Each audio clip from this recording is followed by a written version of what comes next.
Bismillahirrahmanirrahim. Assalamualaikum warahmatullahi wabarakatuh.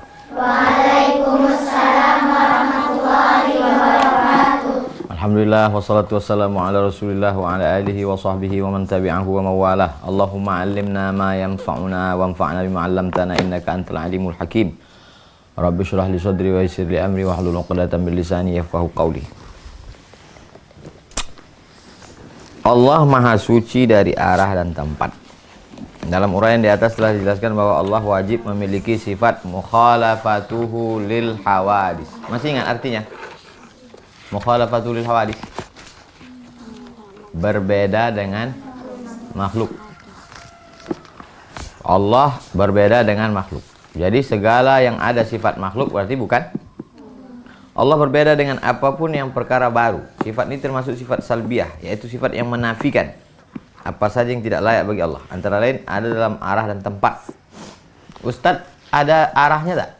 Kemana arah Ustadz sekarang? Ke selatan. Selatan, utara, timur, barat. Allah tak berarah. Tak di atas, tak di bawah, tak di kanan, tak di kiri, tak di dalam, tak di luar. Ada makhluk yang tak berarah. Api kemana arahnya? Atas. Cicak? Cicak ke bawah, kakinya ke atas. Allah Maha Suci dari arah dan tempat. Makanya setiap menyebut Allah disebut Allah Subhanahu Maha Suci. Ada yang belum dapat buku? Oh, nanti ya. Nanti diambil di atas. Di pustaka itu ada karung. Nah, karung yang di pustaka. Situ bukunya. Nanti. Lebih jelasnya, apakah dalil-dalil bahwa Allah ada tanpa arah dan tempat? Terdapat sekian banyak dalil dari Al-Quran dan hadis. Dalil akli rasional menunjukkan bahwa Allah ada tanpa arah dan tempat. Kalau bertempat bukan Allah. Dalil pertama, baca. Laisa kamislihi syai'un. Tidak ada sesuatu pun yang serupa dengan Dia. Tak ada satu pun yang serupa dengan Dia. Dengan siapa? Dengan Allah. Teruskan. Ayat ini adalah ayat yang paling tegas dalam menjelaskan kesucian Allah secara mutlak dari menyerupai apapun. Allah Subhanahu wa taala tidak menyerupai makhluknya dari aspek apapun, sehingga Allah tidak butuh pada tempat yang menjadi tempatnya dan tidak butuh pada arah yang menentukannya. Keberadaan Allah Subhanahu wa taala tanpa tempat dan tanpa arah seperti yang dikatakan oleh Sayyidina Ali bin Abi Thalib. Kana Allah wala makana. Allah dulu la makana, tak ada tempatnya. Wa huwal an, dia sekarang ala makana alaihi kana, sama macam dulu. Dulu Allah tak ada tempatnya, sekarang pun Allah sama macam dulu. Kalau berubah berarti bukan Allah. Tadi Ustaz Somad di mana? Di rumah. Sekarang di sini. Habis di sini entah kemana, tak tahu. Berarti berubah. Allah berubah itu tetap. Allah tak berubah. Kalau berubah bukan Allah. Allah tak menerima perubahan. Allah itu kekal. Lanjut 136. Ayat di atas juga menjadi dalil bagi ahli sunnah wal jamaah bahwa Allah memiliki sifat mukhalafatul lil hawadisi, yaitu Allah tidak menyerupai makhluk-makhluknya. Sifat ini termasuk sifat salbiyah, yaitu sifat yang menafikan sifat-sifat yang tidak layak bagi Allah. Oleh karena itu, mustahil Allah Subhanahu wa taala menyerupai makhluk yang mempunyai roh seperti manusia, jin, malaikat dan lain-lainnya. Allah juga mustahil menyerupai benda-benda padat, jamat, baik benda yang ada di atas maupun benda yang ada di bawah. Allah tak menyerupai jamat, batu, kerikil, batu bara, batu bata, emas, perak. Terus? Seperti dikemukakan sebelumnya, para ulama menjelaskan bahwa alam makhluk Allah terbagi atas dua bagian, yaitu benda ain dan sifat benda arat. Kemudian benda yang menjadi dua, pertama al-jauhar al-fard, yaitu benda yang tidak dapat terbagi lagi karena telah mencapai batas terkecil. Dan kedua jisim, yaitu benda yang dapat terbagi menjadi bagian-bagian. Benda yang terakhir ini juga terbagi menjadi dua macam, yaitu benda latif, yaitu sesuai tidak dapat dipegang oleh tangan seperti cahaya, kegelapan, roh, angin dan sebagainya. Dan kedua benda katsif, yaitu sesuatu yang dapat dipegang oleh tangan seperti manusia, tanah, benda-benda padat, jamat dan yang lainnya. Mana spiral? Makhluk Ciptaan Allah tuh makhluk. Makhluk terbagi kepada dua. Yang satu namanya ain. Yang satu namanya arad. Ain ini terbagi kepada dua. Yang satu namanya jauhar al-far. Yang satu lagi namanya jisim.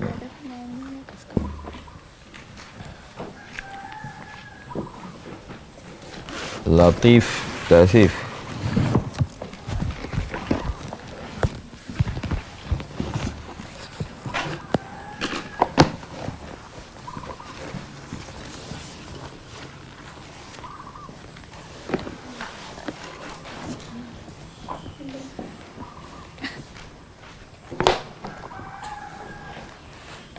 Makhluk artinya ciptaan Allah. Ciptaan ini terbagi kepada dua. Satu namanya ain. Ain itu benda. Satu lagi namanya arad. Arad itu sifat benda. Ain ini benda ini terbagi lagi. Satu namanya jauhar far. Tidak bisa dibagi karena udah terlalu kecil. Contohnya molekul. Jisim bisa dibagi. Yang bisa dibagi itu terbagi lagi. Satu lagi halus. Contohnya cahaya. Tak bisa dipegang. Satu lagi kasar. Yang bisa dipegang. Manusia.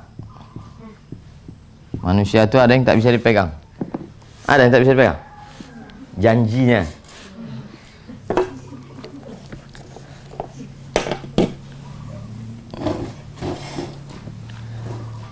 Tulis di apa boleh catatan belakang biar supaya ingat.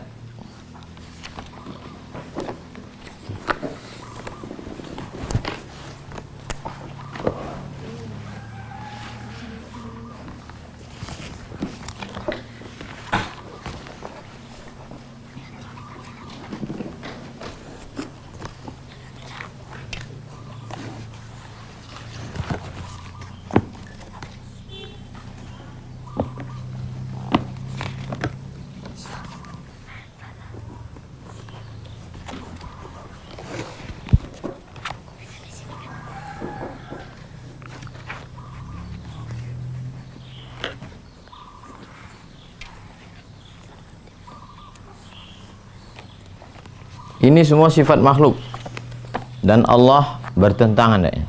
Mukhalafatul hawadis. Lanjut baca. Benda juga mempunyai sifat yang melekat kepada dirinya seperti bergerak, diam, berubah, bersemayam, berada di tempat dan arah, duduk, turun, naik dan sebagainya. Ayat di atas menegaskan kepada kita bahwa Allah tidak menyerupai makhluknya, sehingga sudah barang tentu Allah tidak bukan al-jauhar al-fard, bukan benda al-latif, dan bukan pula benda al-qatsif. Dan tentu saja Allah tidak boleh disifati dengan sifat-sifat benda. Ayat tersebut di atas cukup sebagai dalil bahwa Allah ada tempat dan tanpa arah. Karena seandainya Allah mempunyai tempat dan arah, tentu akan banyak yang serupa dengannya. Karena dengan demikian Allah semampunya dimensi, panjang, lebar, dan kedalaman. Sedangkan sesuatu yang mempunyai dimensi, maka ia adalah makhluk yang membutuhkan kepada yang menjadikannya dalam dimensi tersebut. Dalil kedua. Terus baca, Iqra'i. An Imran bin Husain qala Rasulullah kana Allah wa lam yakun syai'un ghairuh.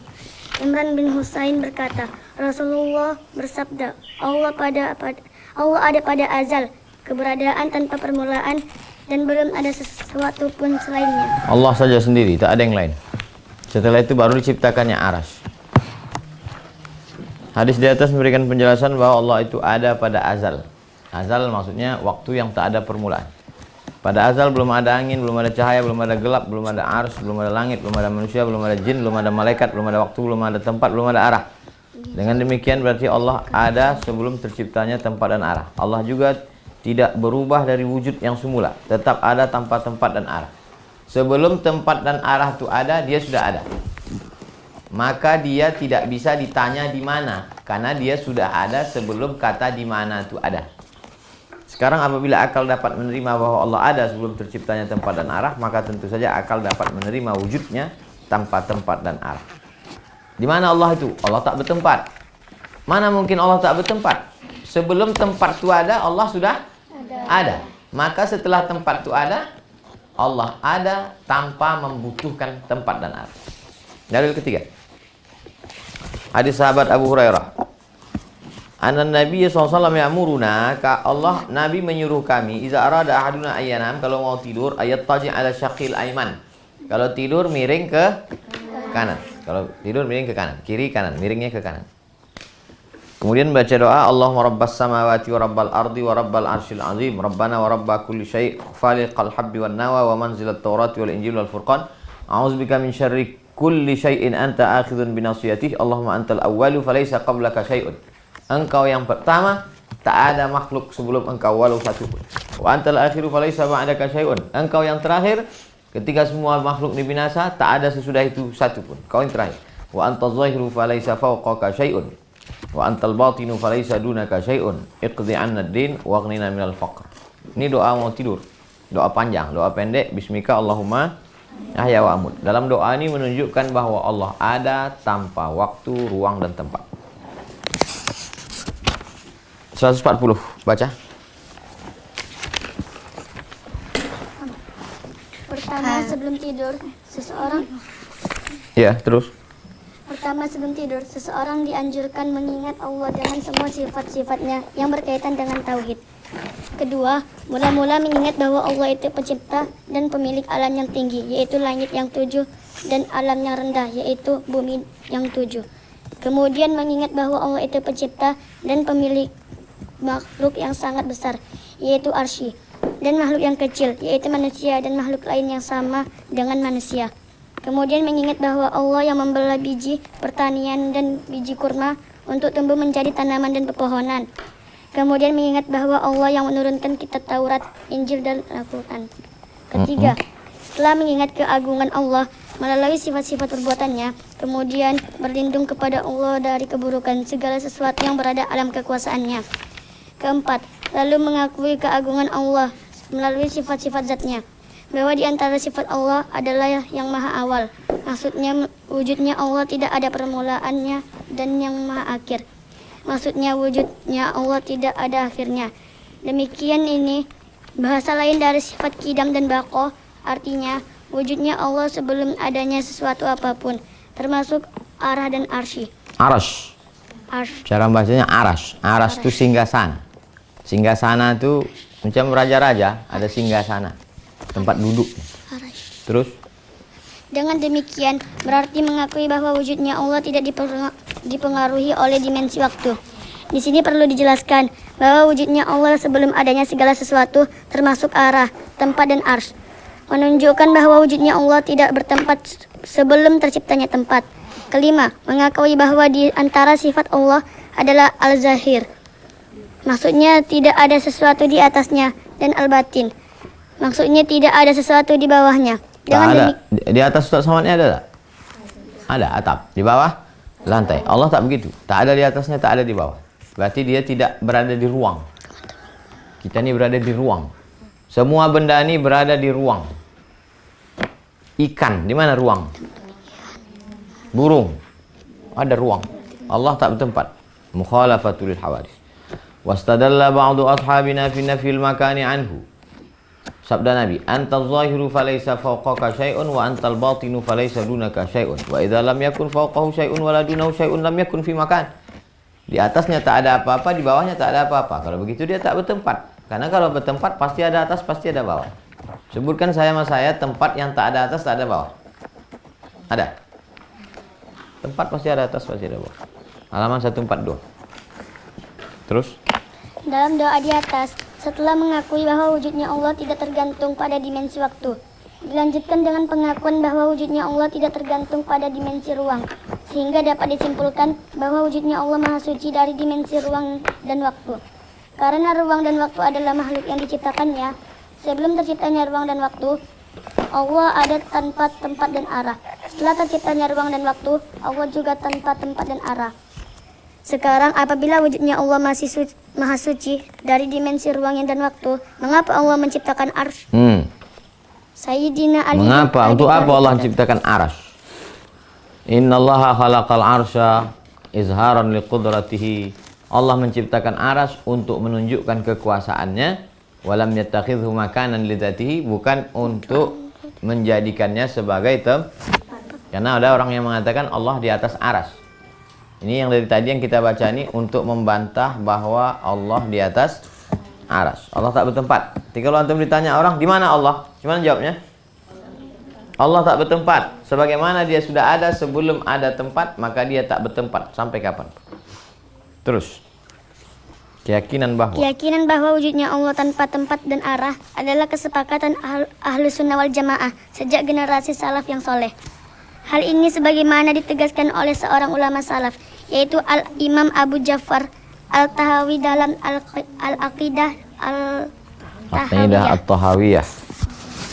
Ta'ala, Allah Maha Suci, anil hudud.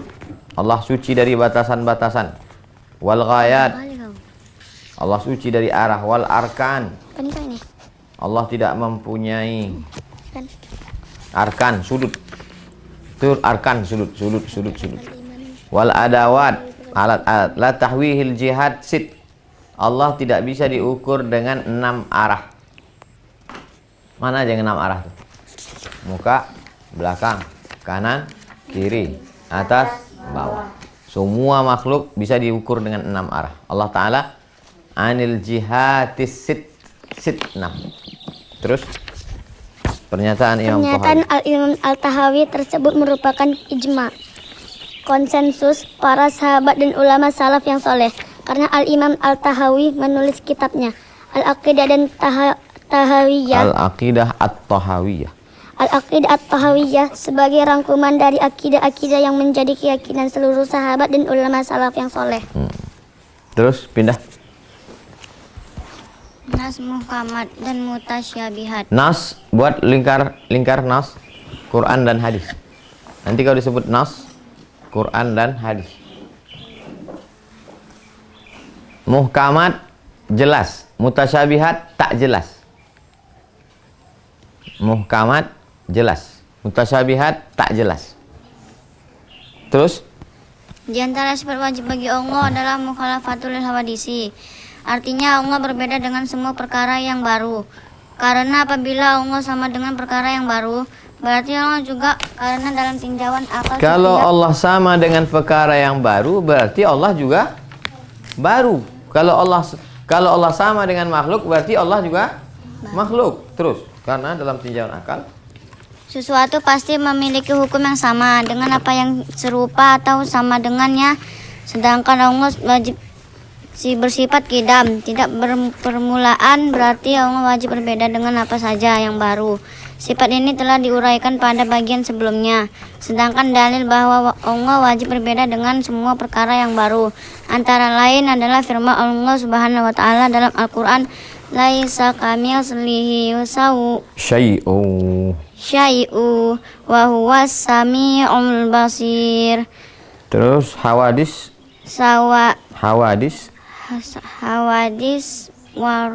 atau perkara baru. Perkara baru adalah apa saja yang selain Allah. Di antara SWT. sifat-sifat hawadis memiliki rupa dan bentuk tersusun dari beberapa bagian, memiliki masa tertentu dan tempat, sedangkan Allah tak serupa dengan apapun perkara yang baru dalam hal apa saja. Tapi kita menjumpai pula beberapa ayat Quran dan hadis Nabi yang apabila kita memahaminya secara literal, melahirkan kesan bahwa Allah memiliki kekurangan atau menyerupai makhluknya. Bertentangan dengan ayat di atas surah ayat 11. Sedangkan ayat Al-Quran dan hadis Nabi antara yang satu dengan yang lain harus saling membenarkan dan menguatkan, tidak saling menafikan dan membatalkan. Dari sini kita perlu mengetahui tentang konsep teks, muhkamat dan mutasyabihat. Ditinjau dari aspek pengertian ayat Quran dan hadis Nabi terbagi menjadi 2, ayat muhkamat dan mutasyabihat. Huwallazi anzala 'alaikal kitab, dia yang menurunkan kepada engkau ya Muhammad sallallahu alaihi wasallam Al-Quran, minhu ayatul muhkamat, isinya ada ayat muhkamat. Hunna ummul kitab, di situ ada ummul kitab Al-Quran, wa ukharu mutasyabihat, ada ayat mutasyabihat. Fa amal ladzina fi qulubihim zaighun, orang yang hatinya menyimpang, fayattabi'una ma tashabaha minhu ibtigha'al fitnati wa ibtigha'a ta'wilih, maka mereka mengikuti mutasyabihat. Wa ma ya'lamu ta'wilahu illallah, yang tahu takwilnya hanya Allah. Warasikhuna fil ilmi yaquluna amanna, orang-orang yang dalam ilmunya berkata kami beriman. Kullun min indi rabbina, semua datang dari Allah. Wa ma yadhakkaru illa ulul albab, tidak ada yang dapat mengambil pelajaran kecuali orang berakal. Ayat di atas memberikan beberapa pesan. Satu, pindah, teruskan. Ya, pertama, ayat di atas menegaskan bahwa di antara isi Al-Quran ada ayat yang muhkamat dan ada ayat yang mutasyabihat. ya. Kedua, ayat muhkamat ialah ayat-ayat yang terang dan tegas maksudnya serta dapat dipahami dengan mudah. Ayat muhkamat ini adalah yang menjadi induk ayat-ayat Al-Quran, dalam arti yang menjadi rujukan dalam memahami ayat-ayat mutasyabihat. Kedua, ayat mutasyabihat ialah ayat yang tidak jelas maksudnya atau memiliki beberapa kemungkinan maksud dan memerlukan pemikiran yang matang untuk mengarahkan pada satu maksud yang sesuai. Dalam memahami ayat-ayat mutasyabihat ini harus kembali pada ayat-ayat muhkamat sebagai induk Al-Quran. Ketiga, ayat di atas menjelaskan bahwa kaum yang menyimpang dari kebenaran selalu menggunakan dalil-dalil mutasyabihat dan meninggalkan yang muhkamat karena bertujuan menimbulkan fitnah. Kita perhatikan orang-orang di luar Ahlus Sunnah wal Jamaah seperti Mu'tazilah, Syiah, Wahabi, Kebatinan dan lain-lain selalu menggunakan dalil-dalil mutasyabihat dalam rangka membenarkan ajaran mereka dan mengabaikan dalil-dalil yang muhkamat sebagai rujukan dalam pemahaman. Keempat, ayat di atas juga menjelaskan bahwa penafsiran ayat-ayat mutasyabihat hanya diketahui oleh Allah dan orang-orang yang mendalam ilmunya seperti para ulama salaf yang saleh dan generasi penerus mereka dari kalangan ahli tafsir dan lain-lain. Selanjutnya, berkaitan dengan sifat-sifat Allah, di manakah ayat-ayat yang dianggap muhkamat? Ayat-ayat yang muhkamat adalah ayat-ayat yang menunjukkan pada keagungan Allah secara mutlak, kesucian Allah dari menyerupai makhluknya dan kesucian Allah dari bertempat. Ayat-ayat tersebut adalah sebagai berikut. Laisa kamitslihi syai'un, tidak ada satupun yang serupa dengan Allah. Wa huwas samiul basir. Hal ta'lamu lahu samia wa kullu syai'in indahu bimiqdar wa lam yakul lahu kufuwan ahad. Ayat-ayat di atas adalah di antara ayat-ayat yang muhkamat. Mengapa ayat-ayat tersebut dianggap muhkamat? Ada dua hal yang menyebabkan ayat-ayat tersebut dianggap muhkamat. Pertama, karena dari segi maknanya, ayat-ayat tersebut sangat tegas dan gamblang dalam menunjukkan kesucian Allah dari menyerupai makhluknya dalam hal apapun, dan kesuciannya dari memerlukan tempat. Pengertian demikian ini sesuai dengan keagungan dan kesempurnaan Allah Subhanahu wa Ta'ala. Kedua, sebab nuzul ayat tersebut sebagai jawaban dan penjelasan terhadap pertanyaan tentang sifat-sifat Allah Subhanahu wa Ta'ala. Annal musyrikin, orang musyrik bertanya kepada Nabi, unsub lana rabbak, coba sebutkan nasab Tuhan, jelaskan pada kami Tuhan. Turun ayat, qul huwallahu ahad, Allah itu esa, tunggal. Allahu, meminta hanya kepada Allah. Fasamadu, lam yalid wa lam yulad, tidak melahirkan dan tak punya anak. Tidak dilahirkan, tak melahirkan, tak dilahirkan. Li'annahu laisa syai'un yuladu illa sayamut, karena semua yang lahir pasti mati. Wa laisa syai'un yamutu illa sayuras, semua yang mati pasti akan diwarisi hartanya. Mati saya, maka harta saya akan diwarisi anak-anak saya. Wa innallaha la yamutu wa la yuras, Allah tak mati dan Allah tak diwarisi. Lam yakul lahu kufuwan ahad, tak sama Allah dengan makhluk. Lam yakul lahu syabihun wa la idlun wa laisa kamitslihi syai'un. Dalam riwayat lain dijelaskan, orang Yahudi datang kepada Nabi bertanya, ya Muhammad, sif lana rabbak, wahai Muhammad, coba sebutkan sifat Tuhanmu. Turun ayat, qul huwallahu ahad, hadhihi sifat rabbi.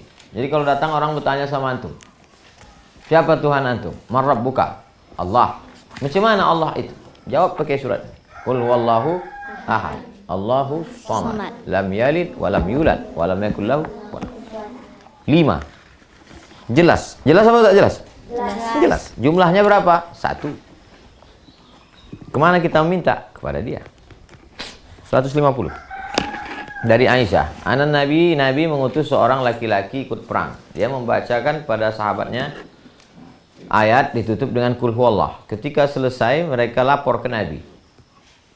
Setiap dia sholat, ujung ayatnya pasti kul huwallah. Walaupun udah baca ayat alam nashrah laka sadrak, di ujungnya pasti kul huwallah. Habis itu dilaporkan, ya Rasulullah, imam kami ini ayatnya kul huwallah terus. Kata Nabi, saluhu, coba tanya dia, kenapa dia baca kul huwallah? Kenapa kau baca kul huwallah? Kata dia, li'annaha sifatur rahman. Karena kul huwallah itu sifat Allah. Wa ana uhibbu an aqra'a biha. Aku suka membacanya. Maka kata Nabi, akhbiruhu annallaha ta'ala yuhibbu. Kenapa kau suka baca kul huwallah? Karena kul huwallah itu sifat Allah. Aku suka membacanya. Kata Allah, aku pun suka kepada engkau karena kau suka membaca sifat-sifatku. Kenapa dia? Kenapa? Demam. Jadi kenapa gitu? Terus. Hadis-hadis di atas memberikan beberapa pesan penting untuk kita perhatikan. Pertama, sebab nuzul surat Al-Ikhlas sebagai respon terhadap pertanyaan orang-orang musyrik dan orang-orang Yahudi kepada Nabi Sallallahu Alaihi Wasallam tentang sifat-sifat Allah. Dengan demikian, berarti ayat di atas harus menjadi rujukan dalam membahas sifat-sifat Allah. Karena itu, apabila ada kesimpulan tentang sifat Allah bertentangan dengan kandungan ayat-ayat di atas, maka kesimpulan tersebut harus ditinggalkan. Kalau Kedua, ada ayat-ayat hadis-hadis yang seolah-olah menceritakan sifat Allah sama dengan makhluk, maka mesti dibalikkan kepada surat Al-Ikhlas. Allah ketawa. Allah ketawa. Lalu terbayang kita ketawa, mulut terbuka, gigi nampak. Maka mesti dibalikkan kepada ayat kul huwallah. Walam yakul lahu kufuwan ahad. Tak boleh menyifati Allah ketawa. Allah mendekat. Ustaz mendekat dari sana, mendekat kemari. Sedangkan Allah tak bertempat, cuman Allah mendekat. Maka semua sifat yang nampak seakan-akan menyerupai makhluk mesti dibalikkan kepada kul huwallah. Kedua, sifat-sifat Allah yang diisyaratkan dalam surat Al-Ikhlas adalah sifat-sifat salbiyah, yaitu sifat-sifat yang menafikan apa saja yang tidak layak bagi Allah. Apabila kita uraikan agak rinci, maka hubungan surat Al-Ikhlas dengan sifat-sifat salbiyah adalah sebagai berikut. Kul huwallahu ahad, maksudnya esa dalam zat, sifat dan perbuatannya. Keesaan tersebut menunjukkan sifat wahdaniyatullah. Kul huwallahu ahad. Nanti kalau ditanya sifat wujud qidam baqa, kul huwallahu ahad, kemana perginya? Wahdaniyah. Allah tak serupa dengan jauhar, Allah tak serupa dengan jisim. Apa beda jauhar dengan jisim? Bisa dibagi. Jauhar bisa dibagi, jauhar tak bisa dibagi. Jisim. Dua, Allah adalah Tuhan yang bergantung kepadanya segala sesuatu. Artinya hanya Allah tempat bergantung. Allahus Samad. Sedangkan Allah tak bergantung kepada apapun. Mukhalafatul hawadis, qiyamuhu binafsihi. Qul huwallahu ahad, wahdaniyah. Allahus Samad, qiyamuhu binafsihi. Tiga, lam yalid wa lam yulad. Artinya wujud Allah tak ada permulaannya dengan didahului orang tua yang melahirkan dan tak ada akhirnya, yang akan diganti oleh anak. Abdul Somad ada emak ayahnya, mati emak ayahnya, datang Abdul Somad. Abdul Somad mati, ada anaknya. Allah lam yalid wa lam yulad. Kalau begitu, lam yalid wa lam yulad itu sifat yang diantara sifat 20, qidam dan baqa. Qul huwallahu ahad, wahdaniyah. Allahus Samad, qiyamuhu binafsihi. Lam yalid wa lam yulad, qidam baqa. Walam yakul lahu kufuwan ahad. Tak ada satu pun yang setara dengannya. Dalam arti tak ada sesuatu yang serupa dan sama dengan Allah. Demikian ini sebagai isyarat terhadap sifat mukhalafatul hawadis. Ketiga, oleh karena kandungan surah Al-Ikhlas berkaitan dengan sifat-sifat keagungan jalal Allah Subhanahu wa taala, maka orang-orang yang senang membacanya akan dicintai Allah dan keutamaannya melebihi surah-surah yang lain sesuai dengan hadis sahih berikut ini. Ayajizu ahadukum an yaqra'a fi lailatin sulusal Quran. Adakah di antara kalian yang sanggup dalam satu malam membaca sepertiga Quran? Sepertiga Quran berapa juz? Sepertiga Quran 10 juz. Ada yang sanggup baca Quran 10 juz semalam? Kaifa yaqra'u sulusal Quran? Macam mana membaca sepertiga Quran ya Rasulullah? Qul huwallahu ahad ta'dilu sulusal Quran. Membaca qul huwallah sama dengan sepertiga Al-Quran. Sepertiga Al-Quran, bukan sepertiga juz. Sepertiga juz sedikit. Hadis sahih ini menunjukkan keutamaan surah Al-Ikhlas karena kandungannya tentang tauhid, sifat-sifat keagungan Allah, sehingga surah ini menjadi rujukan para ulama dalam pembahasan tauhid dan sifat Allah. Berdasarkan paparan di atas dapat diambil kesimpulan bahwa ayat muhkamat tentang sifat Allah adalah ayat yang menunjukkan pada keagungan Allah, kesucian Allah dari menyerupai makhluk, dan kesucian Allah dari bertempat. Oleh karena itu, ayat yang secara lahiriah atau literal memberikan kesan bahwa Allah menyerupai makhluk atau bertempat, atau memberikan kesan kekurangan bagi Allah, berarti termasuk ayat mutasyabihat yang pengertiannya harus dikembalikan kepada ayat muhkamat. Yang menjadi inti pedoman ayat, ada mutasyabihat, ada muhkamat. Muhkamat dibalikkan mutasyabihat atau mutasyabihat dibalikkan ke muhkamat? Mutasyabihat dibalikkan ke muhkamat. Mutasyabihat dibalikkan ke muhkamat. Tulis. Mutasyabihat, muhkamat. Buat anak panahnya kemana? Biar paham. Di halaman 154 tuh di atas tuh tulis. Mutasyabihat, muhkamat, buat anak panah. Anak panahnya kemana? Anak panahnya kemana? Ke muhkamat. Kalau ada masalah tentang sifat Allah, baik dalam Quran maupun hadis, maka kembalinya kepada muhkamat.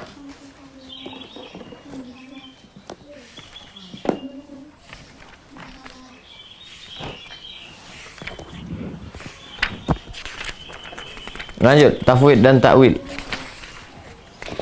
Tafwid dan takwil. Di antara ayat-ayat mutasyabihat dalam Al-Quran adalah ayat-ayat yang berkaitan dengan sifat-sifat Allah. Ayat-ayat tersebut apabila diartikan secara literal akan menimbulkan kesan bahwa Allah memiliki kekurangan dan menyerupai makhluknya. Padahal di atas telah dijelaskan bahwa Allah wajib maha suci dari segala kekurangan dan maha suci dari menyerupai makhluknya. Menghadapi ayat-ayat mutasyabihat tersebut, Ahlus Sunnah wal Jamaah memiliki dua pendekatan. Pertama, pendekatan ulama salaf 3 generasi pertama dalam Islam, yaitu melakukan takwil secara ijmali atau global dengan mengimaninya dan meyakini bahwa ayat-ayat tersebut memiliki makna yang layak bagi keagungan Allah tanpa menentukan maknanya secara khusus, serta mengembalikan pengertian ayat-ayat tersebut pada ayat-ayat yang muhkamat. Seperti dikemukakan sebelumnya, pendekatan seperti ini disebut dengan tafwid.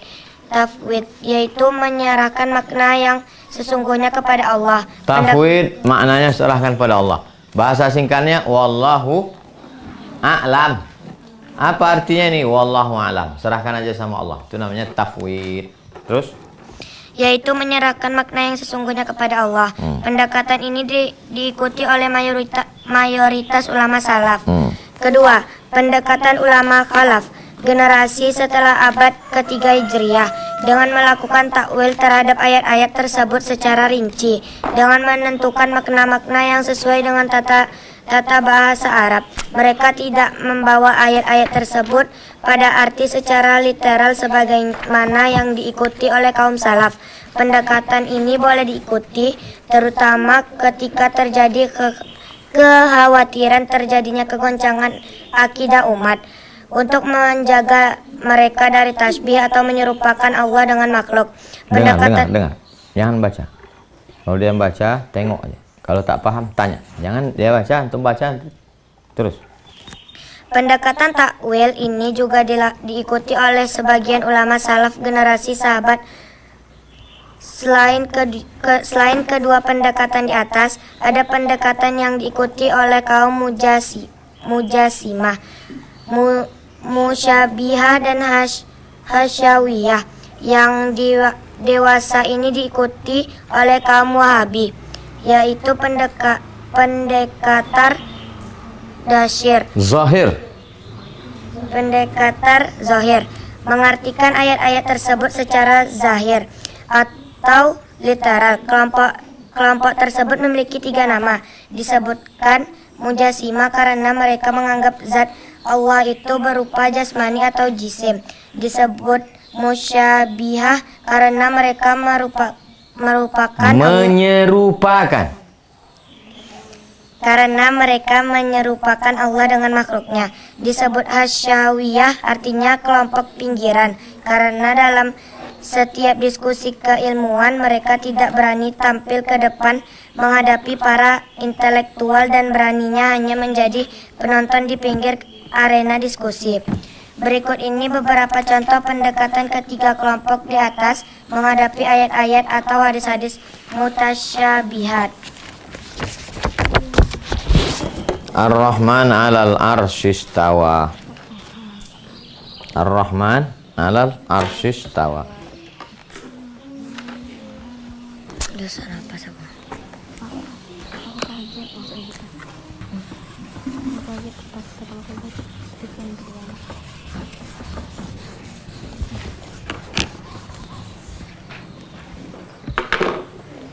Apa bunyi ayatnya? Ar-Rahmanu 'alal arsyistawa. Ar-Rahman 'alal arsyistawa. Suratnya ayat 5. Ar-Rahman. Apa arti Ar-Rahman? Tuhan yang Maha Pemurah. Allah. Ala Peristiwa. di atas. Aras. Aras. Istawa bersemayam. Allah di atas aras bersemayam. Berapa kelompok tadi memahami ini? 3. 1, 2, 3. Kelompok pertama apa namanya? Mujassimah. Tafwid. Tafwid. Apa arti tafwid? Serahkan pada Allah. Allah bersemayam di atas aras. Apa artinya?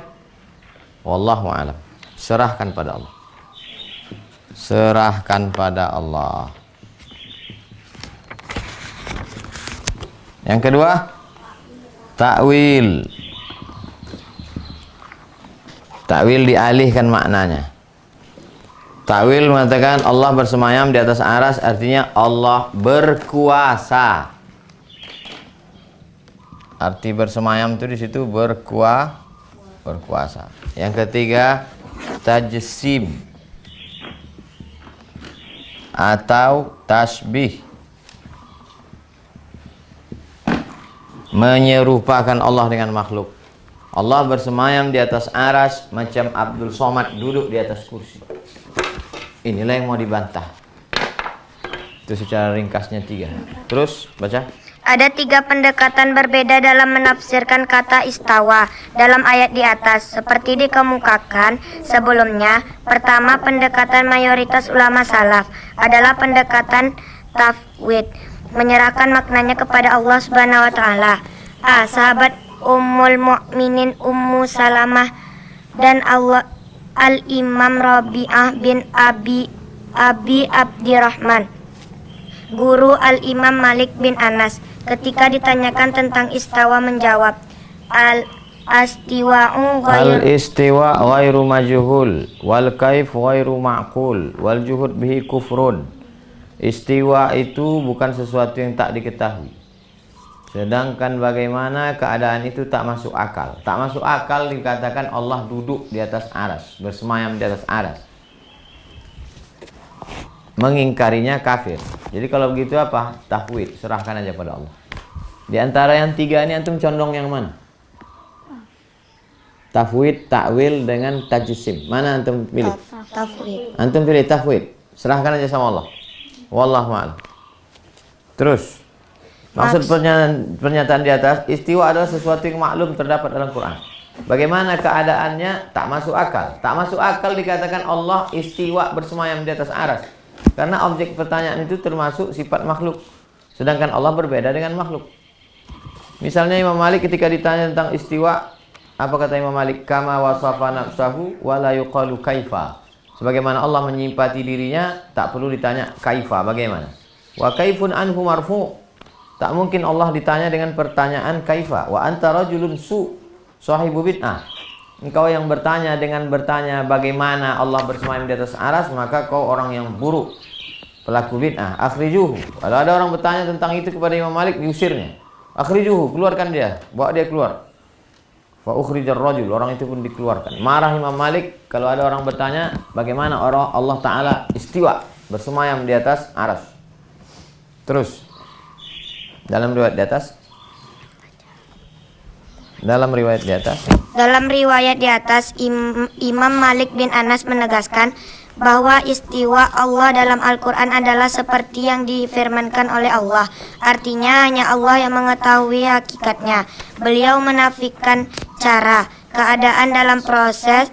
Beliau menafikan cara, keadaan, dan proses. Bagaimana Allah bersemayam di atas aras, cemana prosesnya Allah bersemayam di atas aras, tak perlu dibahas. Yang biasanya dilakukan oleh makhluk.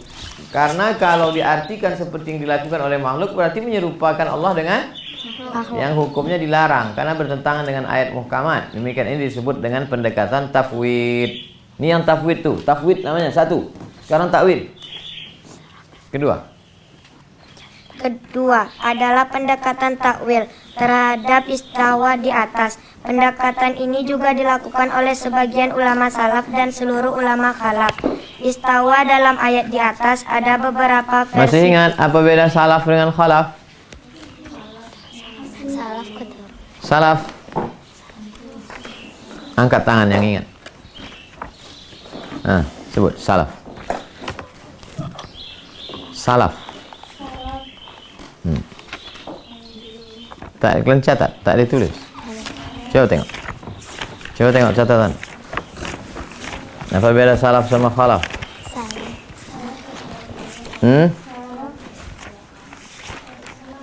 Salaf terdahulu, khalaf belakangan. Terdahulu kapan? Tuh. 1 sampai 3. Bilang kuat-kuat. 1 sampai 3 salaf. 1 sampai 3 Salaf. Di 4 sampai sekarang ini khalaf. Ada catatan? Ada catatan. 1, 2, 3 salaf.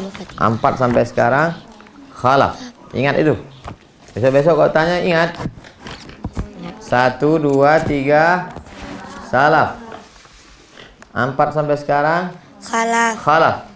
Terus Ditafsirkan memiliki dan menguasai atau uluwa mulkin wa sultan. Demikian pendapat Ibnu Abbas, Abu Al-Aliyah, Ibnu Jarir At-Tabari. Arti istawa itu artinya tinggi dan berkuasa. Allah bersemayam di atas aras, diartikan Allah berkuasa. Bapak Gubernur bersemayam di atas singgasana kantor gubernur. Bapak Gubernur sekarang bersemayam di atas singgasana kantor gubernur. Padahal dia sedang keluar kota, sedang makan di rumah makan. Maksud bersemayam di situ apa? Berkuasa. Mengartikan bersemayam menjadi berkuasa namanya takwil. Terus.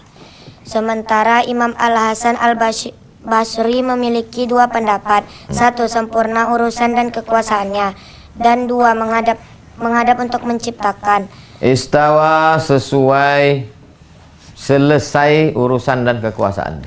3. Ada juga ulama salaf yang menafsirkan menguasai dan memaksa atau al-istila wal akhar. Wal qahru. Qahru. Allah berkuasa dan Allah memaksa. Itu arti bersemayam. Demikian pendapat Abdullah bin Yahya bin Mubarak Az-Zajjaj At-Tabrani. Ahli hadis terkemuka, ahli nahwu dan bahasa dan ulama khalaf. Menurut Al-Hafiz Al-Baihaqi, penafsiran diikuti oleh mayoritas Ahlussunnah wal Jamaah setelah abad ketiga Hijrah. Ketiga adalah pendekatan zahir atau literal yang diikuti oleh kaum Hasyawiyah dan Wahabi. Mereka mengartikan istawa dalam ayat tersebut dengan bersemayam, duduk dan bertempat di arsy. Pengertian ini jelas bertentangan dengan ayat muhkamat di atas yang menyucikan Allah dari menyerupai makhluknya dan dari bertempat. Sekitar tahun 2014 saya berdialog. Siapa saya di sini? Kiai Haji Muhammad Idrus Ramli. Terus Saya berdialog dengan seorang ustadz Wahabi di Malaysia yang sengaja mendatangi saya di tempat bermalam. Ia bersikeras menjelaskan bahwa Allah memiliki sifat bersemayam di atas arasy karena kata istawa dalam Al-Quran disebutkan berkali-kali. Lalu saya jawab bahwa ayat yang menjelaskan bahwa Allah tidak menyerupai makhluknya dan tidak bertempat justru yang muhkamat dan harus menjadi rujukan karena ayat tersebut turun berkenaan menjelaskan sifat-sifat Allah. Bahkan membaca surah tersebut yaitu surah Al-Ikhlas pahalanya sama dengan membaca sepertiga Al-Quran. Pahala ini tidak ada dalam ayat istawa.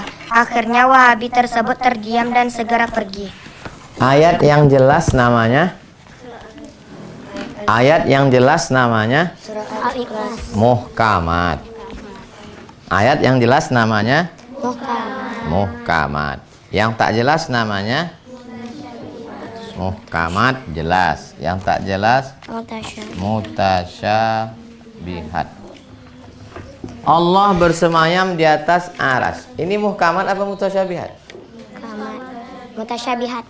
Allah bersemayam di atas aras. Muhkamat atau mutasyabihat? Mutasyabihat. Mutasyabihat, tak jelas. Allah bersemayam di atas aras. Sedangkan yang muhkamat, yang jelas, qul huwallahu ahad, Allahus samad, lam yalid walam yulad, walam yakul lahu Kufuwan ahad. lam yakul lahu. Kufuwan ahad. Yang mutasyabihat ini dibalikkan ke muhkamat. Tak jelas di sini, balikkan ke yang jelas. Jadi yang jadi pegangan yang muhkamat atau yang mutasyabihat? Muhkamat. Muhkamat. Pertama tafwid, kedua takwil, ketiga tajsim. Tengok. Nanti nulis. Nulis nomor 2, nomor 3. Paham dulu baru tulis. Menulis tak paham dukun. Dukun itu ditulisnya ya tak paham, mantra-mantra bim salam bim abrakadabra. Tak paham. Saya tak mau antum jadi dukun. Jadi dukun nanti kalian. Menulis, habis itu bawa pulang ke kampung. Apa ini? Entah aku tak paham. Paham dulu baru tulis. Allah bersemayam di atas aras. Memahaminya 3. Tafwid, takwil, tajsim. Tafwid, Serahkan pada Allah. Allah bersemayam di atas aras. Macam mana Allah bersemayam di atas aras? Wallahu a'lam. Yang penting kita beriman aja. Takwil, Berkuasa. dialihkan ke makna lain. Makna bersemayam itu dialihkan ke makna lain. Di antara makna bersemayam artinya berkuasa. Tajsim, menyerupakan Allah dengan makhluk. Tajsim, menyerupakan Allah dengan makhluk. Atau tasbih. Di antara yang 3 ini mana yang sesat? Tasbih, tajsim. Mana dalilnya bahwa itu sesat? Qul huwallahu ahad, Allahus samad, lam yalid walam yulad walam yakul lahu kufuwan ahad. Nah, itu tentang istawa. Sekarang tentang datang. Allah datang. Allah datang sama macam makhluk. Abdul Somad datang ke sini. Berarti sebelumnya Abdul Somad di sana, datang kemari. Allah mana bisa dibilang begitu? Allah datang. Berarti sebelum ini tak ada Allah di sini. Allah di sana, Allah di dapur. Dari itu Allah datang. Berarti Allah berpindah. Allah sama dengan makhluk. Nah, macam mana memahami ayat Allah datang? Baca. Wajah rabbuka wal malaku saffa saffa. Datanglah Allah. Ketika Allah datang, malaikat berbaris. Soffa, soffa. Sof, berbaris-baris. Kata ja'a yang secara literal artinya datang, dalam ayat di atas memiliki 2 pendekatan berbeda antara Ahlussunnah dan Wahabi. Pertama, pendekatan takwil dilakukan oleh sebagian ulama salaf. Ibnu Abbas dan Hasan Basri menafsirkan datang itu artinya bukan Allahnya datang, tapi siapa yang datang? Coba tengok. Bukan Allahnya datang, tapi siapa yang datang? Perintah. Perintah Allah datang. Keputusan Allah datang. B. Imam Ahmad bin Hanbal memiliki 3 pendapat. Datang pahala dari Allah. datang perintah dari Allah, datang kekuasaan Allah, bukan Allahnya datang. 3. C. Ada yang menafsirkan datang dalam ayat tersebut sifat Allah dengan tanpa menyerupakan Allah dengan makhluk. Dan bukan berarti Allah bergerak berpindah. Demikian pendapat Imam Al-Muzani. Kedua, pendekatan zahir atau literal yang diambil oleh Hasyawiyah, yaitu mengartikan datangnya Allah dengan arti berpindah dari satu tempat ke tempat lain. Penafsiran ini jelas menyamakan Allah dengan makhluk atau melanggar ayat muhkamat, berpindah dari satu tempat ke tempat lain.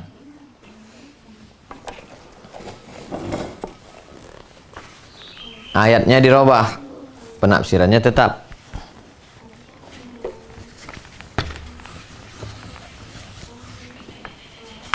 Waja'a rabbuka wal malaku saffan saffa. Ja'a. Apa arti ja'a? Datang. Allah datang. Sekarang kita bagi berapa mazhab memahami ayat mutasyabihat? 1. Tafwid, takwil, tajsim dan tasbih. Pertama tafwid, datang. Macam mana tafwid memahami datang? Wallahu a'lam. Allah datang, apa artinya? Wallahu a'lam. Wallahu a'lam. Serahkan sama Allah. Wallahu a'lam. Takwil, Allah datang. Apa maksudnya Allah datang? Perintah. Perintahnya datang.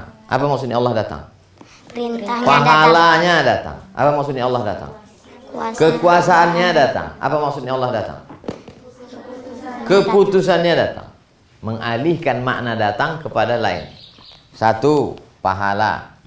2. Keputusan. 3. Perkara. Kelompok tajsim dan tasbih mengatakan Allah datang. Apa maksudnya? Allah berpindah dari satu tempat ke tempat lain. Allah itu betul yang pindah? Enggak. Itu dibantah. Jadi memahami ayat mutasyabihat ada 3. Tafwid, takwil, tajsim dan tasbih. Kalau antum ditanya orang, Ustazah, ini kami baca dalam Quran Allah datang. Antum lebih condong milih mazhab yang mana? Antum lebih condong milih mazhab yang mana? Takwil. Nah, dia pilih takwil. Antum? Tafwid. Pilih mana? Tafwid, takwil, tajsim. Antum pilih mana? Hah? Takwil. Antum pilih mana? Tafwid. Dia pilih tafwid. Antum pilih tafwid boleh, pilih takwil boleh. Di mana letak masalahnya kalau pilih tafwid? Nanti antum ditanya orang, Ustazah, Ar-Rahman 'alal arsy istawa, Allah bersemayam di atas aras. Apa artinya? Wallahu a'lam. Ustazah, tangan Allah seperti tangan makhluk. Apa arti tangan Allah? Wallahu a'lam. Ustazah, Allah datang. Apa arti Allah datang? Wallahu. Lama-lama antum dibilang, Ustaz apa itu? Itulah ustazah wallahu a'lam. Asal ditanya wallahu a'lam. Asal ditanya wallahu a'lam. Memang tafwid ini selamat, wallahu a'lam. Artinya apa? Kalau untuk ke orang awam jelaskan pakai tafwid. Tapi kalau untuk ulama, sesama ulama, saya kalau ditanya ulama yang bertanya, wallahu a'lam, serahkan sama Allah. Tapi kalau yang bertanya jamaah, saya jawab pakai takwil. Paham? Yang tak boleh mana? Tajsim. Tulis. Udah tulis. Yang tak nulis tengok ke catatan kawan yang udah nulis. Malam kalian tidur jam berapa? Habis sholat isya jam berapa? Dari jam 8 ke jam 10 tuh apa kerja? Mengulang hafalan, catatan salaf sama khalaf pun bisa pula lupa. Oke, teruskan tentang wajah. Wajah Allah. Ainama tuwallu, kemanapun kau hadapkan wajahmu, fasamma wajhullah, maka di sana ada wajah Allah. Antum kalau ditanya orang, wajah Allah, antum pilih mazhab mana? Tafwid. Ustazah wallahu a'lam. Antum kalau ditanya, Ustazah, ini kami baca ada ayat Quran wajah Allah. Antum pilih mazhab mana? Takwil. Apa arti wajah Allah? Takwil. Nah, baca ayat tentang wajah. Pindah. Ayat tentang wajah. Pindah. Ayat tentang wajah. Dalam Al-Quran terdapat beberapa ayat yang menyebutkan wajah, antara lain firman Allah. Fa'ainama tuwallu, kemanapun wajahmu kau hadapkan, fasamma wajhullah, di situ ada wajah Allah. Kullu syai'in halikun, semuanya binasa, illa wajhah, kecuali wajah Allah. Semua binasa kecuali wajah Allah. Kata wajah dalam ayat di atas memiliki beberapa versi penafsiran sesuai dengan 3 pendekatan di atas. Pertama, takwil. Takwil terhadap wajah dalam ayat tersebut, takwil diikuti oleh sebagian ulama salaf dan mayoritas ulama khalaf. Wajah dalam ayat pertama Imam Mujahid ditakwil dengan kiblat. Kiblat Allah. Artinya dimanapun kamu berada, di timur, di barat, maka arahkan dirimu menghadap ke kiblat Allah. Di mana kiblat itu? Ka'bah. B. Wajah dalam ayat kedua ditakwil oleh Imam Al-Bukhari dalam sahihnya sebagai kullu syai'in halikun illa wajahah illa mulkah, kerajaan Allah. Semuanya binasa kecuali Wajah Allah. Wajah Allah. Tengok halaman 162. Apa yang antum buka? 162. Semuanya binasa kecuali Allah. kullu syai'in halikun illa wajhah. Semuanya binasa kecuali Kerajaan Allah. Yang menjadi pembahasan sekarang wajhah. Wajah di situ apa maknanya? Kerajaan. Mengalihkan makna wajah menjadi kerajaan itu namanya takwil. Paham takwil? Mengalihkan satu makna ke makna lain. Wajah, mana wajah? Tunjukkan saya mana wajah. Allah punya wajah? Kalau Allah punya wajah berarti batal 2 ayat. Mana ayat yang batal? Kul walam yakul lahu kufuwan ahad. Ayat yang kedua. Laisa kamitslihi syai'un wa huwas samiul basir.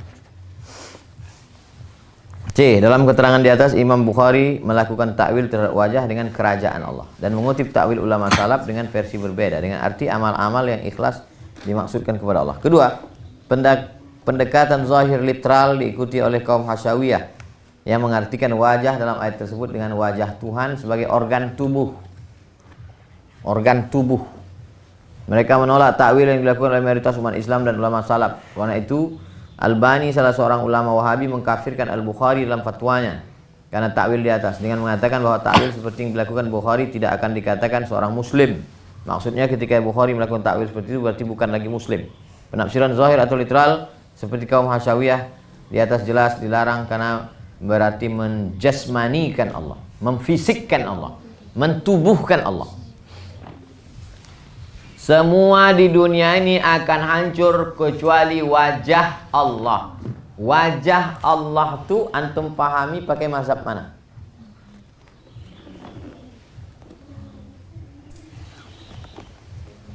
Semua di dunia ini hancur kecuali wajah Allah.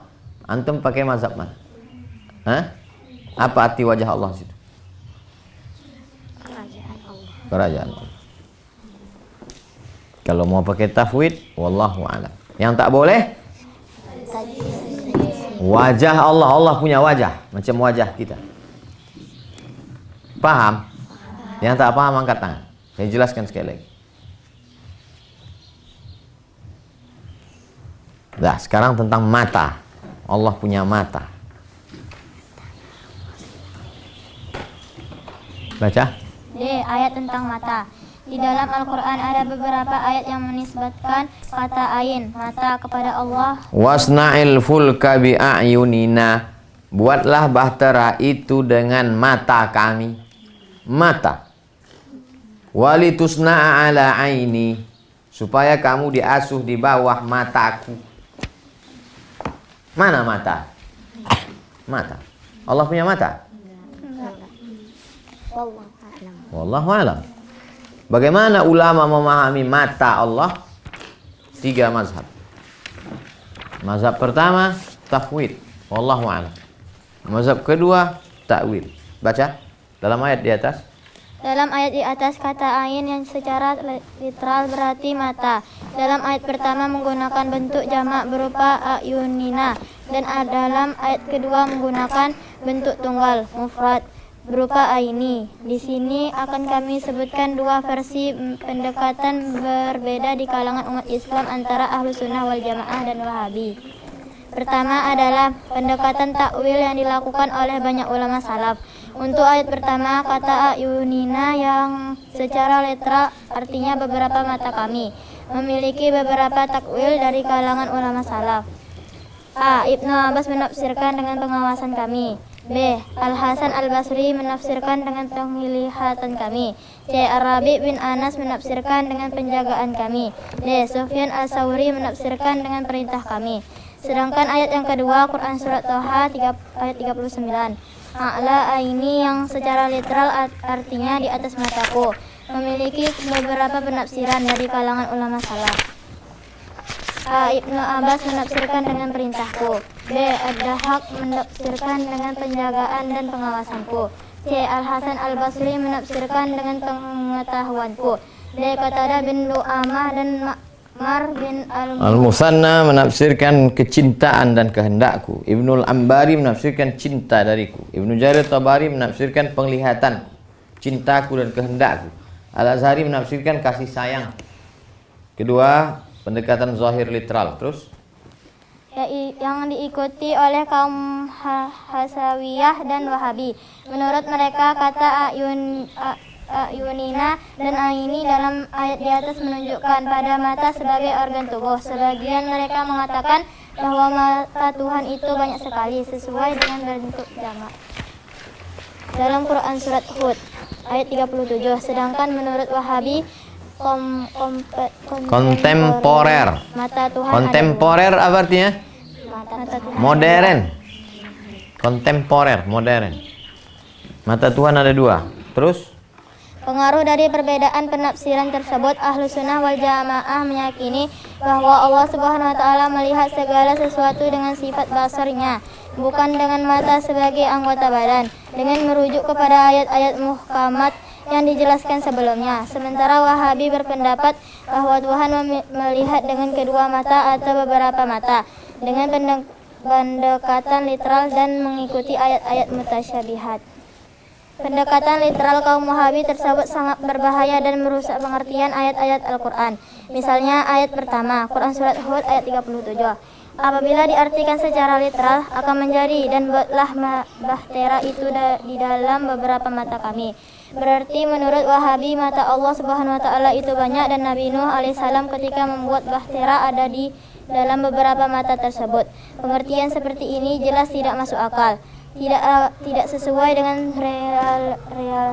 realita di mana Nabi Nuh alaihissalam membuat bahtera di atas bumi dan mengarah pada Nuh alaihissalam mengarah pada anggapan bahwa Allah itu adalah jasmani. Sedangkan ayat kedua Toha 39, apabila diartikan secara literal akan menjadi dan supaya kamu diasuh di atas mataku.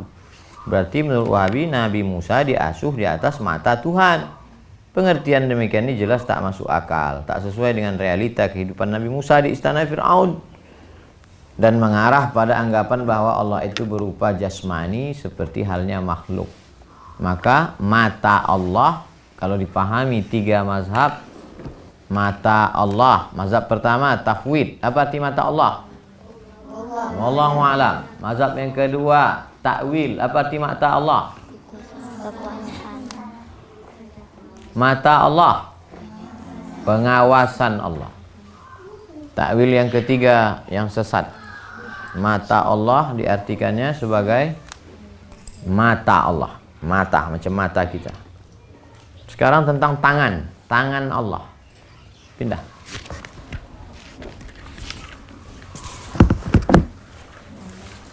Ayat tentang tangan. Dalam Al-Quran ada beberapa ayat yang menisbatkan yad tangan kepada Allah Subhanahu wa taala. Wa qalatil yahudu yadullah maghlulah. Orang Yahudi berkata tangan Allah terbelenggu. Ghullat aydihim, tangan mereka lah yang terbelenggu. Walu'inu bima qalu, mereka dilaknat atas ucapan mereka. Bal yadahu mabsutatan, tangannya terlepas tak terbelenggu. Ya iblisu ma mana'aka an tasjuda lima khalaqtu biyadai. Wahai iblis, kenapa kau tak mau sujud padahal aku sudah menciptakan kau dengan tanganku? Was-sama'u banainaha bi aidin. Langit itu kami bangun dengan tangan. Yadullah fawqa aydihim, tangan Allah di atas tangan mereka. Apa yang dimaksud dengan tangan di sini? Apakah Allah itu bertangan macam tangan kita? Maka dalam hal ini halaman 168. Dalam 3 ayat di atas kata yad yang secara literal artinya tangan dinisbatkan kepada Allah dalam bentuk musanna dan bentuk jamak. Berikut ini 2 versi penafsiran berbeda. Pertama versi salaf diikuti ulama khalaf. A, baca.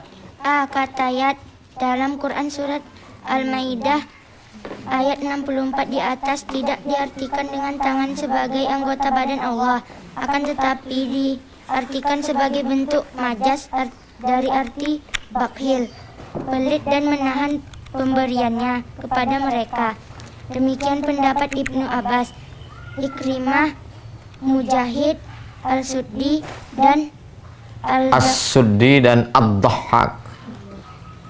B. Kata ayat dalam Quran surah Asyad Sod. ayat 75 tidak diartikan dengan tangan sebagai anggota badan Allah, akan tetapi ditakwil dengan sebagai penguatan terhadap kalimat sebelumnya dan tidak memiliki arti tangan secara literal. Demikian pendapat Mujahid.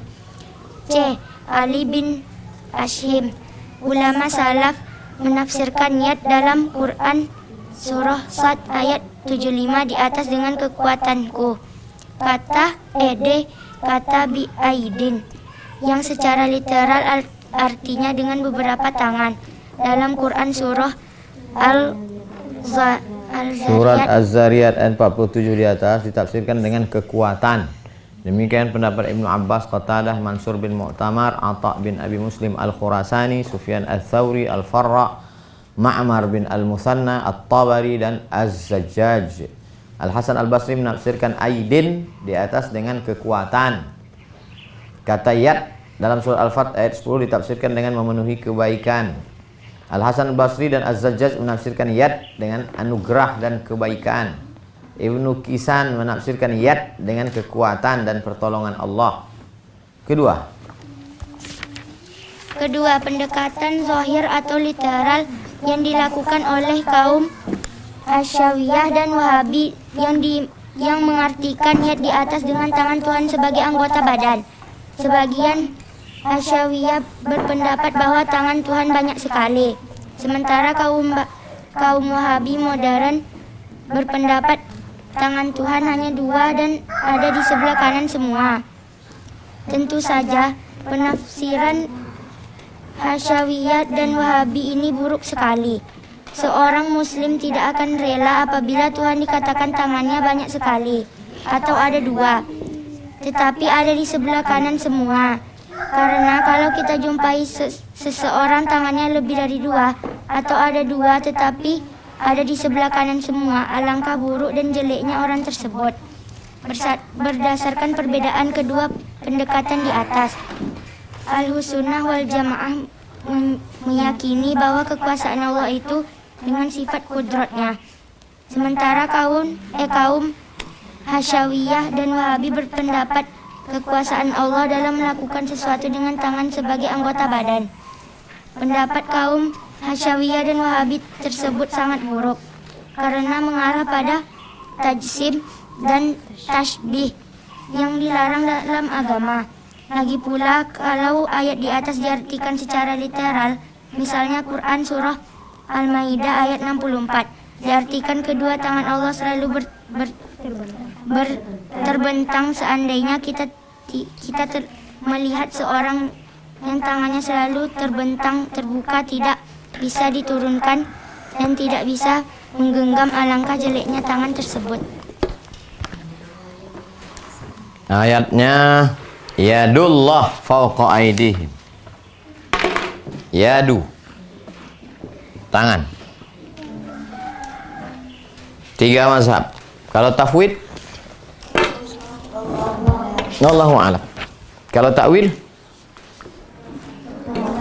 kuasa Allah. Yadullah fawqa aydihim, kuasa Allah di atas tangan mereka. Kalau tajsim,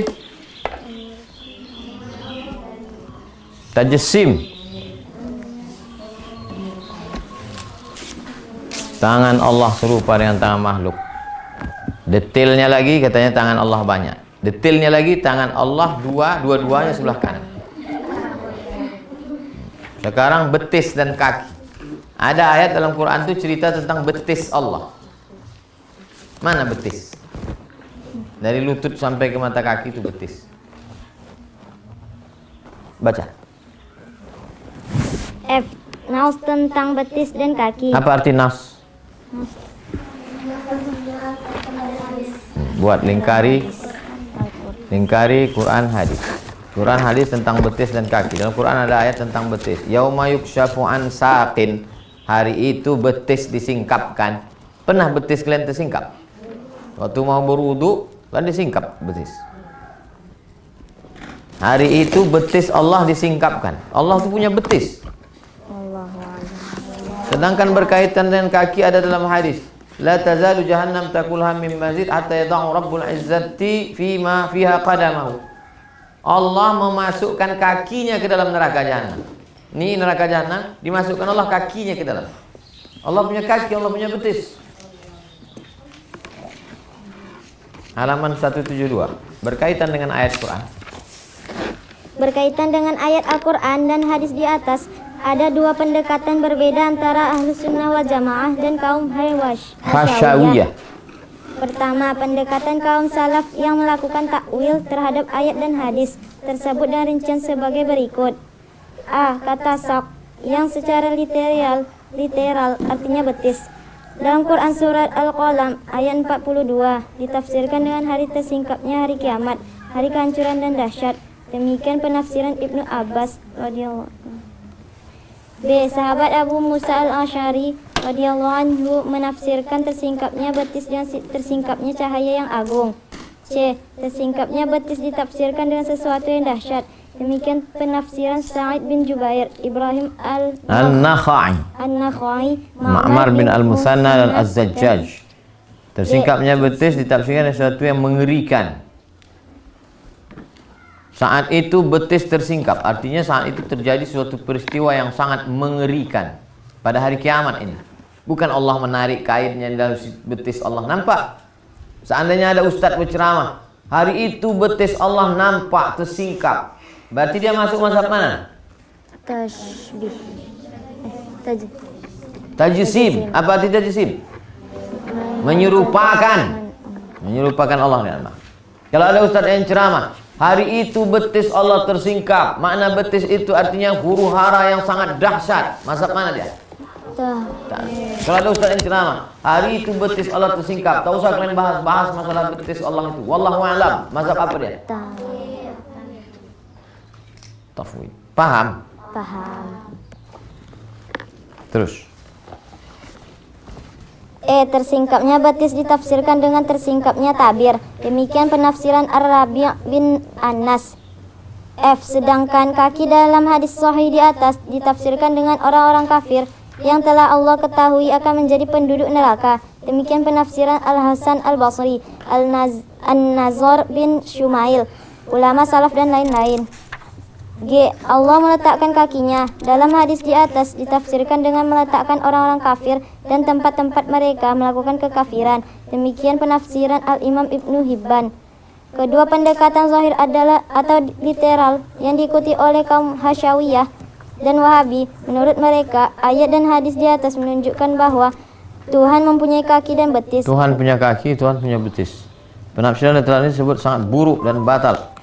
Sebab 3 alasan. Pertama, wa tammat kalimatu rabbika la amla'anna jahannama minal jinnati wan nasi ajma'in. Sudah sempurna firman Allah, neraka jahanam akan diisi dengan manusia dan jin, bukan dengan kaki Allah. Dalam ayat di atas ditegaskan bahwa Allah akan memenuhi neraka jahanam dengan jin dan manusia. Apabila neraka jahanam akan dipenuhi dengan mereka, lalu untuk apa Tuhan meletakkan kakinya ke dalam neraka? Berarti ayat tersebut harus ditakwil. Tadi kalau bersentuhan, berjumpa antara ayat mutasyabihat dengan muhkamat, maka apa jurusnya? Kembali ke Ada muhkamat, ada mutasyabihat. Macam mana jurusnya tadi? dikembalikanlah Mana yang dikembalikan? mutasyabihat ke Mutasyabihat ke muhkamat. dalam ayat di atas ditegaskan bahwa Allah akan. Kedua, Ibnu Abbas, Hasan Basri dan Abu Aliyah membaca ayat di atas. Yauma takshifu an saqin. Pada saat hari kiamat menyingkap betisnya. Maksudnya hari kiamat tersebut menyingkap ketakutan dan hal yang sangat dahsyat. Bacaan ini jelas membatalkan penafsiran Hasyawiyah. Ketiga, Allah berfirman tentang sifatnya, laisa kamitslihi syai'un wa lam yakul lahu Kufuwan. dah selesai masalah betis. Jadi kalau ditanya orang itu, "Cemana tentang masalah betis Tuhan?" Pernah kami bahas dulu, tapi aku pun tak ingat, dah lama kali waktu kami masih SMP lagi sama Ustaz Somad. Itulah gunanya buku itu, kalian simpan. Simpan buku supaya pulang nanti dibuka-buka balik. G. Allah turun. Turun itu dari mana ke mana? Abdul Somad naik ke lantai 2, turun ke bawah. Naik ke pokok matua, turun ke bawah. Mungkinkah Allah turun? Enggak. Masalah Allah turun tak boleh kalian jawab Allah wa'alam. Mungkinkah Allah turun? Wajib mengatakan tidak. Oh pula Allah wa'alam. Kan mukhalafatul hawadis. Yang menjawab wallahu a'lam itu kalau ayat mutasyabihat. Ini pertanyaan saya kan jelas nih. Mungkinkah Allah turun dari lantai kedua ke lantai 1? Tidak. Mana sifat 20 yang membantah itu? Mukhalafatul hawadis. Ayat Qurannya? Yaumat takshifu. Qul huwallahu ahad wahdaniyah. Allahu samad. Qiyamuhu binafsihi. Lam yalid wa lam yulad. Qidam baqa. Wa lam yakul lahu kufuwan ahad. Mukhalafatul hawadis. Kenapa lupa?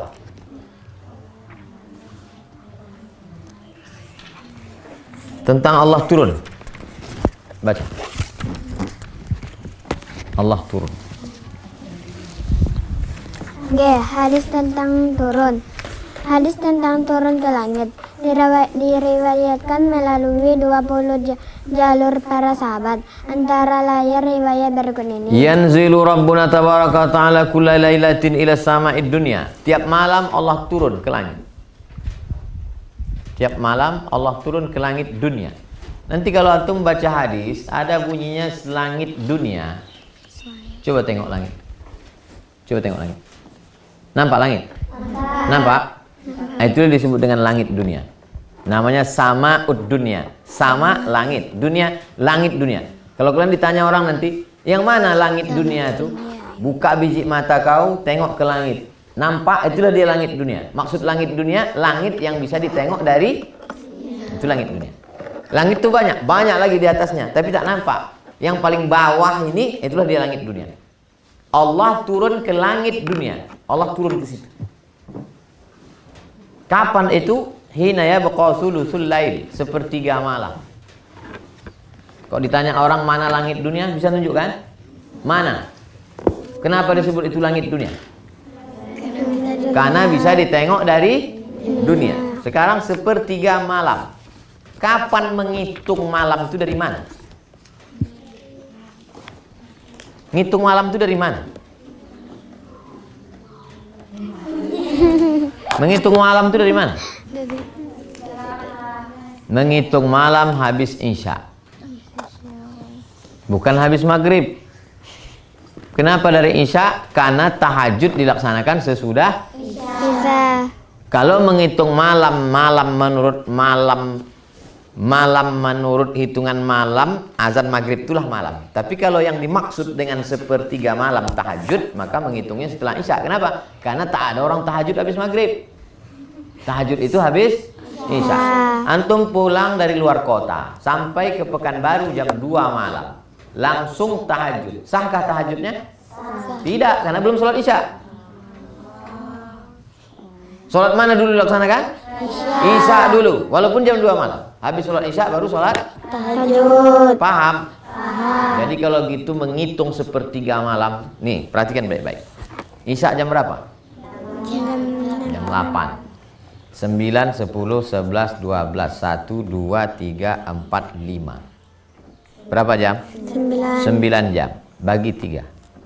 9, 10, 11, 12, 1, 2, 3, 4, 5. Kalau gitu yang sepertiga itu dari jam berapa ke jam berapa?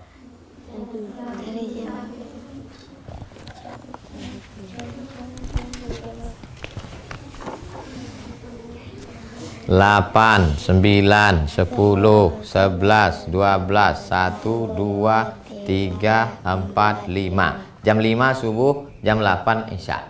1, 2, 3. 1, 2, 3. 1, 2, 3. Yang mana yang sepertiga tuh? Itulah dia sepertiga malam. Yang sepertiga kata orang sepertiga juga kata kalian. Marilah kita tahajud sepertiga malam. Yang mana sepertiga malam itu? Cara ngitungnya macam mana? Dari Isya ke? Paham? Tulis. Sekarang kalian bilang paham. Besok kutanya, diam.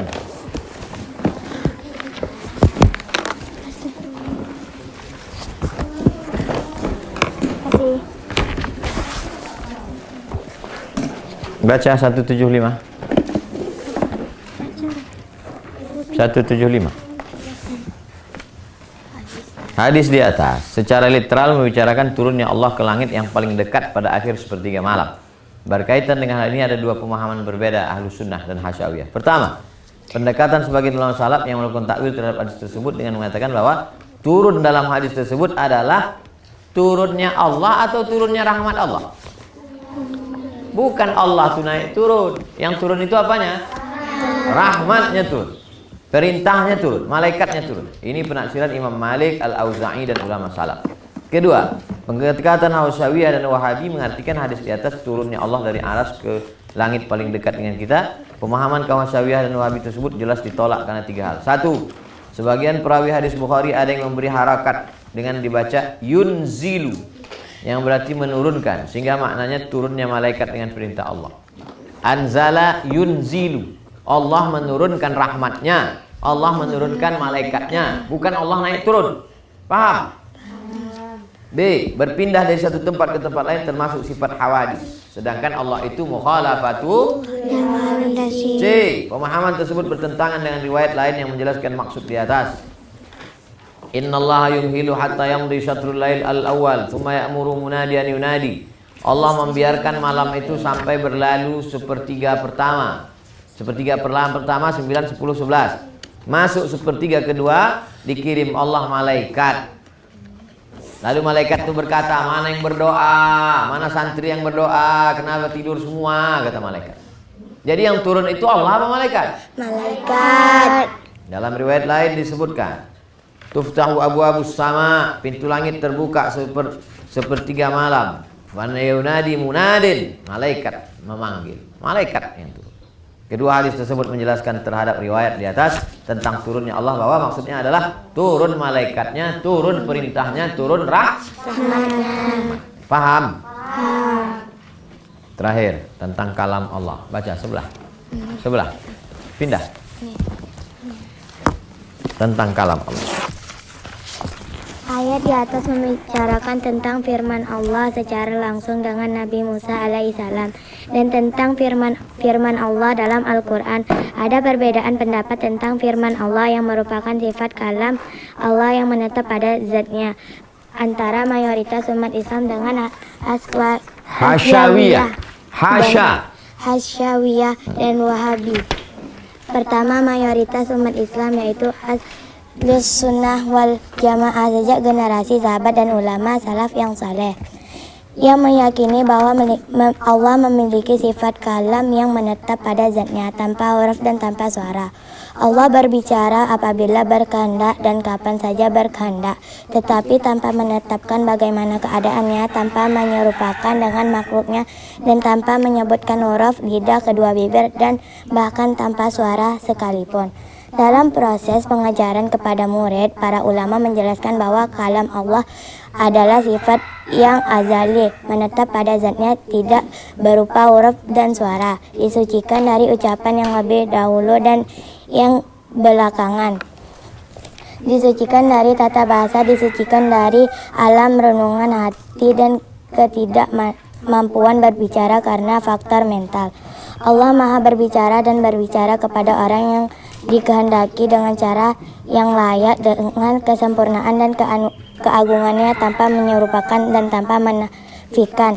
Sifat kalam Allah hanya satu dan tidak terbilang. Dalam tinjau syarah, Al-Quran atau kalam menjadi istilah bahasa bagi dua hal. A. Kalam Allah yang nafsi dan menetap pada zatnya, yang bersifat qadim, tanpa suara dan tanpa huruf. B. Kalam lafzi yang diturunkan kepada Nabi Muhammad SAW dan nabi-nabi lain. Dalam Al-Quran Allah firman,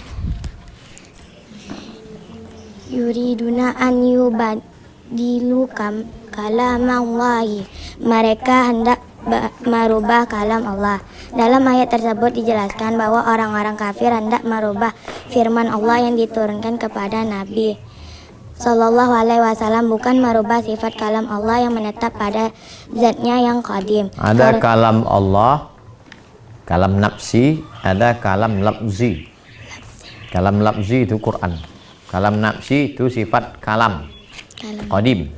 Terus Karena mereka jelas tidak akan mampu merubah sifat Allah seperti sifat kudrah, iradah, kalam dan lain-lainnya. Berkaitan dengan perbedaan di atas, Al-Imam Al-Bukhari ketika ditanya tentang sifat kalam Allah, Al-Qur'anu kalamullah. Quran itu kalam Allah, ghairu makhluk, bukan makhluk. Wa af'alul ibadi makhluqah, sedangkan perbuatan manusia itu makhluk. Maksud perkataan Bukhari, Quran sebagai sifat kalam Allah menetap pada zatnya, bukan makhluk. Sedangkan Al-Quran dalam arti lafzi adalah makhluk, sebagaimana perbuatan manusia makhluk. Kedua, kaum Hasyawiyah dan Wahabi berpendapat bahwa Allah memiliki sifat kalam dengan suara dan huruf. Menurut mereka Al-Quran bukan makhluk. Kaum Wahabi meyakini bahwa Allah berfirman dengan pembicaraan yang jenisnya qadim, tetapi satuan-satuannya baru. Allah berfirman kapan saja berkehendak, tentu dengan suara dan huruf yang dapat didengar oleh orang yang Allah kehendaki. Pendapat ini hampir sama dengan Mu'tazilah. Dengan pendapat di atas, berarti kaum Hasyawiyah dan Wahabi menjasmanikan Allah dan menyerupakan Allah dengan makhluknya dalam hal sifat kalam. Jawaban terhadap kaum Hasyawiyah berpendapat bahwa kalam Allah dengan suara makhluk sebagai berikut. A. Allah itu wajib memiliki sifat mukhalatu li hawadisi. Mukhalafatuhu lil hawadis. Fatuhu li hawadis, yaitu berbeda dengan suatu apapun yang baru, baik dalam zatnya, sifatnya maupun perbuatannya. Apabila sifat Allah sama dengan sesuatu yang baru, berarti Allah juga baru. Sedangkan Allah wajib bersifat qidam, tidak permulaan. Allah berfirman dalam Al-Quran, Laisa kamitslihi syai'un wa huwas samiul basir wa lam yakul lahu. Dalam ayat di atas ditegaskan bahwa tidak ada satu pun yang serupa dengan Allah, termasuk sifat kalam Allah tak serupa dengan pembicaraan manusia. Al-Quran yang ada bukan bacaan Allah kepada malaikat Jibril, sebagaimana Jibril membacakannya kepada Nabi dan Nabi membacakannya kepada sahabat. Allah berfirman, innahu laqaulu rasulin karim. Ayat di atas menegaskan bahwa Al-Quran dengan arti firman Allah yang diturunkan kepada Nabi adalah ucapan malaikat Jibril kepada Nabi dan bukan bacaan Allah kepada Jibril. Demikian ini menjadi bukti bahwa sifat kalam Allah tanpa huruf dan tanpa suara. Pertemuan berikutnya sifat jaiz bagi Allah. Sifat wajib, sifat mustahil, sifat jaiz. Ingat itu. Wajib 20, mustahil 20, jaiz 1. Wajib 20, mustahil 20. mustahil 20, sifat jaiz 4. Sifat bagi siapa ini? Bagi Nabi? Wajib. Nabi wajib. Dia bersatu di kepalanya antara Nabi sama Allah. Ulang balik. Sifat wajib bagi Allah. Mustahil. Jaiz. Wajib bagi Nabi. Mustahil. Jaiz. Berapa semuanya? 50 sifat. Maka disebut di sini penjelasan sifat 50. Besok baru kita lanjutkan sifat jaiz. Tutup. Subhanakallahumma wa bihamdika asyhadu an la ilaha illa anta astaghfiruka.